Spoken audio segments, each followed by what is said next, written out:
Estamos aqui hoje para mais uma aula de ciências. Sou a professora Leonora.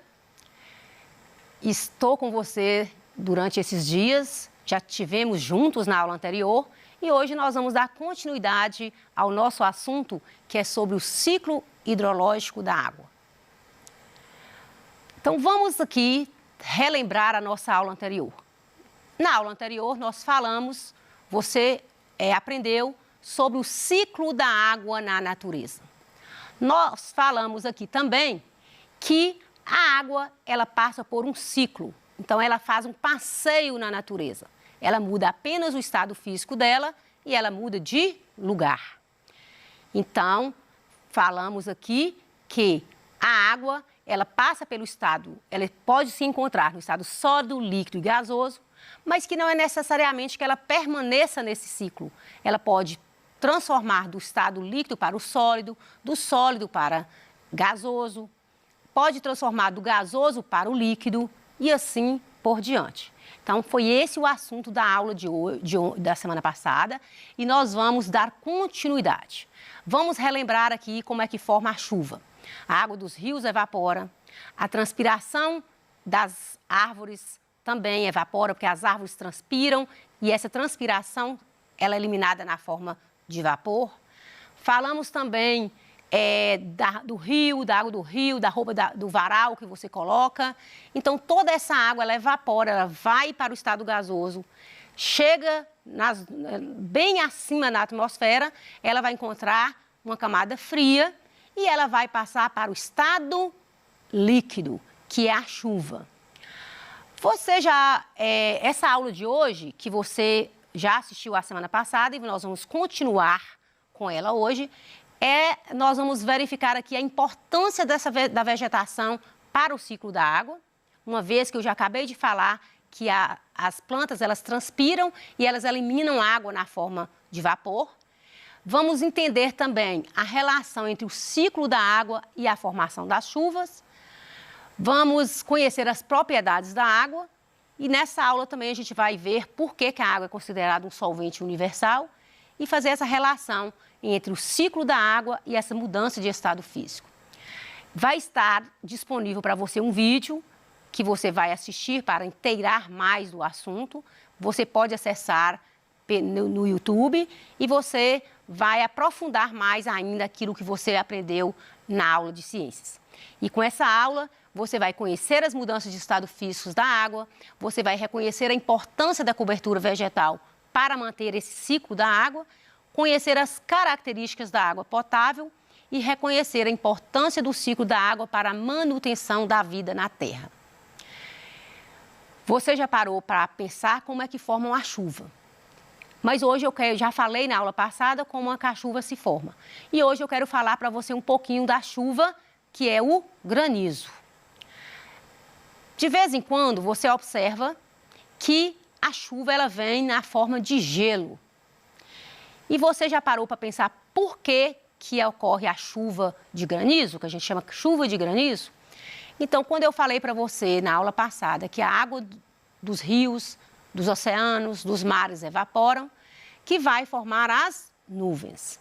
Chegando lá, esse volume de água vão formar as nuvens, quando está muito pesada, as nuvens vêm para nós através de chuva, que é a precipitação da água. Mas pode acontecer de lá na atmosfera, a água encontrar uma camada mais fria, muito fria. Então, essa água ela vai passar para o estado sólido. E quando ela vem para nós na forma de chuva, nem sempre dá tempo dessa água sólida derreter. Então, às vezes, cai na terra o que a gente chama de chuva de gelo, chuva de granizo. É por causa da baixa temperatura presente na atmosfera, onde a água ela passa do estado líquido para sólido. Então, é assim que forma a chuva. Hoje eu quero falar um pouquinho para você sobre as propriedades da água. Se eu perguntasse para você agora e te perguntasse, água tem cheiro? Não. Nunca percebi o cheiro da água? A água tem gosto? Mesmo você estando com muita sede, você não consegue identificar o gosto da água. A água tem cor? Também não. Então, você pode dizer que a água ela é inodora, ou seja, ela não tem cheiro. Insípida quer dizer que ela não tem gosto. Incolor, ela não tem cor, ela é bem transparente. Se você levar a água no congelador, ela vai se fundir, ou seja, ela vai entrar, tanto ela entra em solidificação em 0 graus e ela também se funde em 0 graus. Então, para formar o gelo, a temperatura é 0 grau, mas também para o gelo derreter também é a mesma coisa. E para ferver, a água adquire a temperatura para entrar em ebulição de 100 graus ao nível do mar. A água, eu posso dizer também que ela é considerada um solvente universal. Por quê? Vou demonstrar para você agora como que a água é considerada um solvente universal. Por quê? Temos aqui um copo com água. Voltando, a água ela não tem gosto, né? Ela é insípida, ela não inodora, ela não tem cheiro, ela não tem sabor. E agora vocês aprenderem mais uma coisa. Ela é considerada solvente universal, porque ela é capaz de dissolver a maior parte das substâncias, ou seja, uma grande quantidade de substância, a água ela consegue dissolver. Aqui tem o açúcar, aqui a água dentro do copo. Esse açúcar ele está no estado sólido, eu vou chamá-lo de soluto. Então, quando eu coloco esse açúcar dentro da água, eu começo a movimentar. Você está conseguindo ver o açúcar dentro da água? Não, porque a água ela dissolveu o açúcar. Então, açúcar soluto, a água solvente. O açúcar dissolveu na água, formando uma solução. Então, eu vou falar que a água é um solvente universal, porque ela consegue dissolver a maior parte das substâncias. Por que a gente fala a maior parte? Porque tem muitas substâncias que a água não dissolve, né? Você já tentou colocar, tenta aí na sua casa, coloca água e um pouco de óleo. Não vai misturar, não vai dissolver. Então, nem toda substância a água consegue dissolver. Mas como ela consegue dissolver a maior parte das substâncias, eu vou falar que ela é um solvente universal.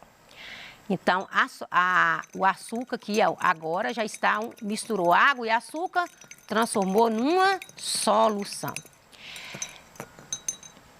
Continuando aqui, então a água é um solvente universal porque ela tem capacidade de dissolver grande parte das substâncias. Então, você já viu, você já verificou quando eu misturei a água com o açúcar.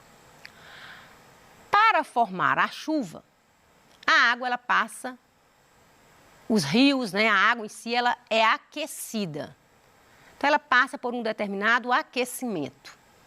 Esse aquecimento vai fazer com que ela evapore. Então ela passa para o estado gasoso.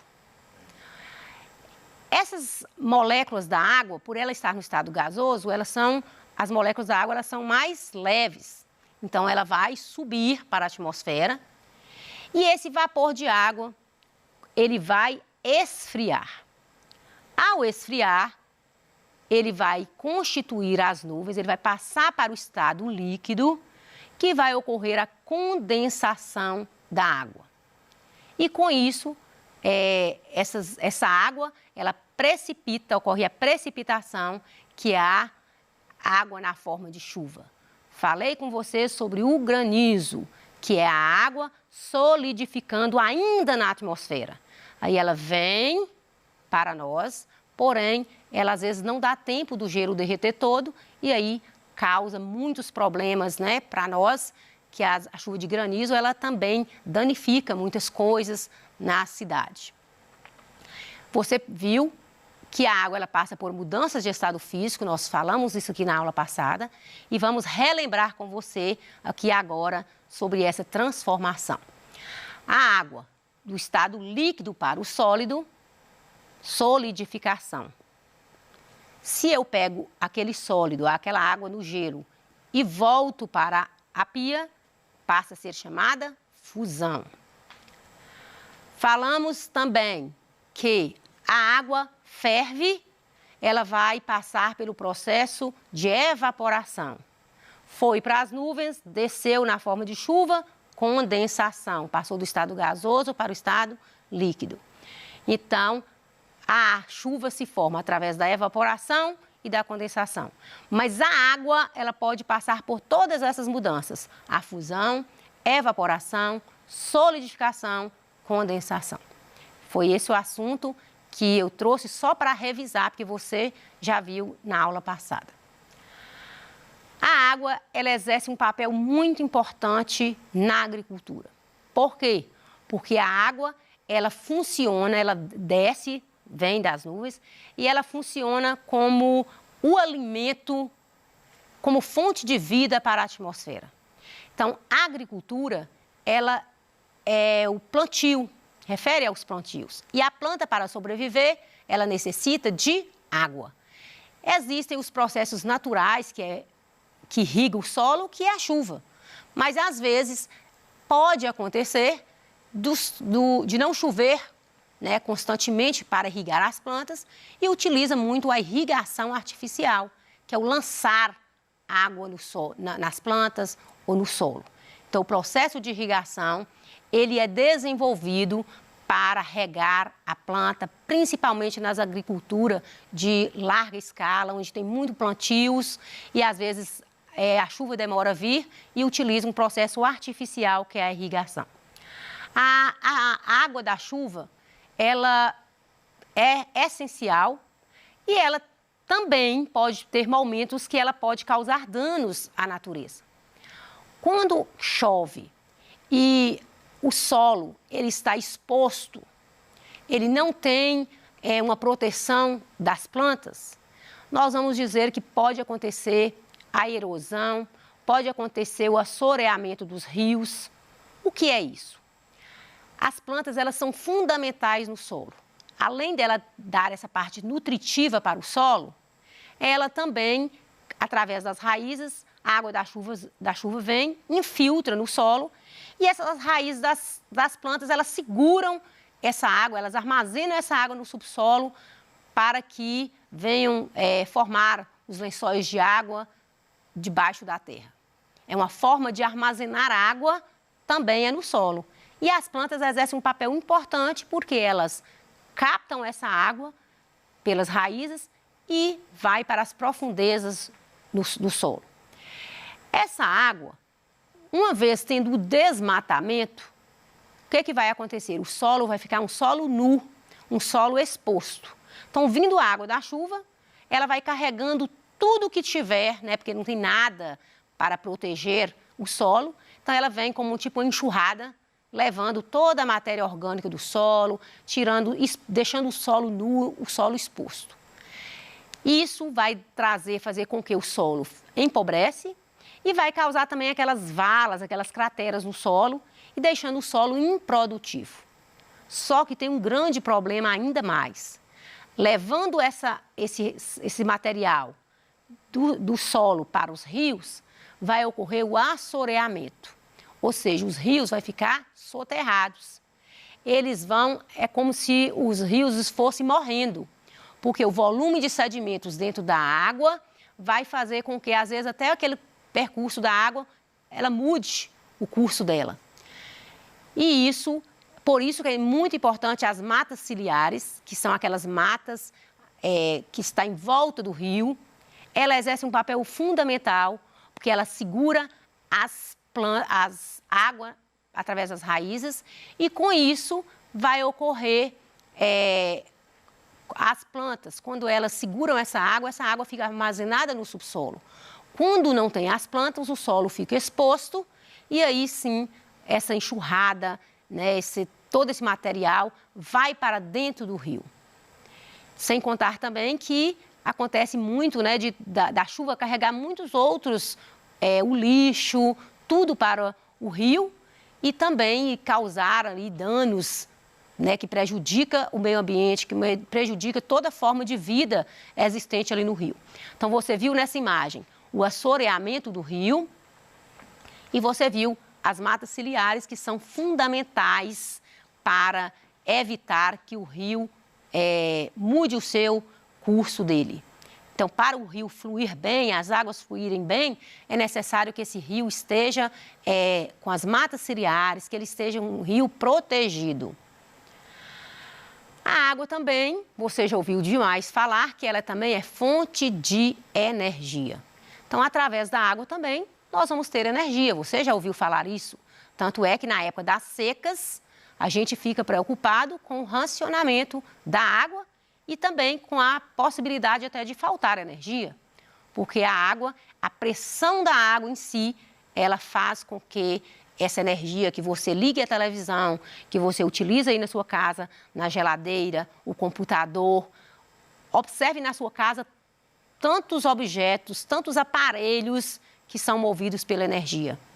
E essa energia, ela vem de diversas fontes e uma delas é a água. A água ela é armazenada, né? Nós temos as usinas, que chamadas usinas hidrelétricas. Temos muitas usinas no Brasil. O Brasil é considerado um potencial energético, um dos maiores do mundo. Nós temos uma usina que ela é um potencial assim, energético que é muito famosa, você já ouviu falar, que é a usina de Itaipu. Ela funciona, ela está no Paraná e essa usina ela é responsável por praticamente quase toda essa energia que a gente consome. Tem outras usinas também, mas essa daí é o potencial hidrelétrico que nós temos no Brasil. Por isso é necessário cuidar do nosso planeta. É necessário não poluir as águas, não jogar lixo nos rios, não usar os agrotóxicos, porque os agrotóxicos, quando coloca no solo, vem a chuva, carrega aquele agrotóxico, aquela substância química para os rios. Quando coloca agrotóxicos nas plantas, da mesma forma, a chuva bate nas plantas e vai para os rios, contaminando os rios. Então, os fertilizantes agrícolas têm sido também um grande fator para a poluição, para a contaminação da água. Então, é necessário que a gente cuide da água para que não deixe a água poluída, para que ela venha a ser uma água que tem essas propriedades que nós falamos. Infelizmente, nem toda água tem as propriedades de ser insípida ou, às vezes, ser inodora. Às vezes, você chega no rio e ele está com aquele mau cheiro. Por quê? Por causa da poluição da água. É necessário preservar esse bem maior, que é a água do planeta Terra. Por isso, devemos conscientizar para que não seja jogado lixo nos rios, para que os esgotos não sejam canalizados, colocados direto nos rios, não tenha desperdício de água, é aquela torneira que você deixa aberta, aquele chuveiro que você fica uma hora no chuveiro tomando banho, conservar a água, que é o nosso bem maior. Vamos praticar? Vamos ver se você realmente prestou atenção na aula e se você realmente aprendeu. Durante o ciclo da água, observamos a formação de nuvens, que ocorre graças à transformação do vapor de água em pequenas gotículas. Essa mudança de estado físico para o líquido é chamada de... Eu quero perguntar para vocês, essa formação, para formar as nuvens, ocorre a transformação do vapor de água em gotículas. Esse processo é chamado de condensação. Outra perguntinha, por que a água é considerada solvente universal? Porque ela dissolve a maior parte das substâncias. Analise a imagem abaixo e explique onde podemos encontrar a água em cada estado físico. No sólido, nas geleiras, no estado líquido, nos rios, mares, na torneira, gasoso, no ar, na forma de vapor. Espero que você tenha gostado da aula. Foi uma retomada da aula anterior. Você pode inteirar mais fazendo as atividades, assistindo vídeos e até a nossa próxima aula. Muito obrigada.